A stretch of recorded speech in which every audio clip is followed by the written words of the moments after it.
আসসালামু আলাইকুম, আপনাদের স্বাগত জানাচ্ছি আমি বাতুক্যাপ টেম্পেলে। আমি রুহান আসছি হলো যে বাতুক্যাপ টেম্পেল দেখার জন্য। বাট পিছনে যদি দেখাই, প্রায় 250+ সিঁড়ি বেয়ে উপরে উঠতে হবে এটা সৌন্দর্য দেখার জন্যে। যদিও আমার ইন্টারেস্ট এতটুকু নেই যে 250 সিঁড়ি বেয়ে উপরে উঠবো, তবে দু একটা সিঁড়ি বেয়ে দেখি কী অবস্থা কেমন আছে।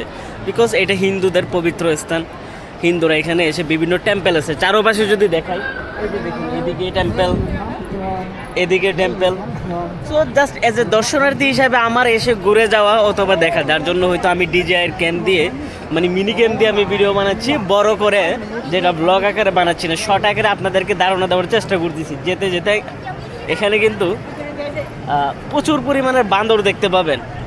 আপনার পায়ে পায়ে এসে ওরা কষাকষি করবে, এত পরিমাণের বাঁদর, ছোট ছোট প্রজাতির প্রত্যেকটারে দেখতেছি আমি। এই যে দেখুন, দেখা যাচ্ছে কিনা জানি না, এদের সাইজ সর্বোচ্চ 1 ফিট হবে, 10 ইঞ্চি থেকে 1 ফুট এ বাঁদরগুলা।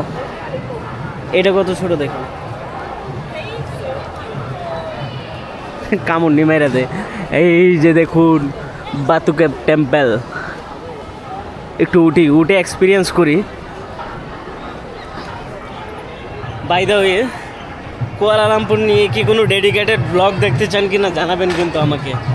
আপনাদের রিকোয়েস্টের উপরে ভেরি করে হয়তো আমরা ব্লগ বানাতেও পারি। আসছি হলো যে লাউজ ভ্রমণ করব ওই মিশন নিয়ে। ভিসার জন্য আমি অ্যাপ্লাই করব আগামীকাল। আই হোপ ভিসাটা যেন হয়ে যায়। এখানে সবাই জুতা টুতা খুলে যাচ্ছে, কেউ জুতা পরে যাচ্ছে। যাওয়ার সিঁড়ি একটা, আসার সিঁড়ি একটা। এখানে উপরে গেলে আর নামার অপশন নাই না।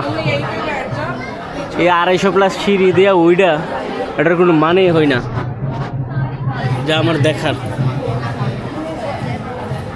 এর এই না যে আমি ভয় পাইছি, যেটা আমার ভালো লাগে না তো লাগে না।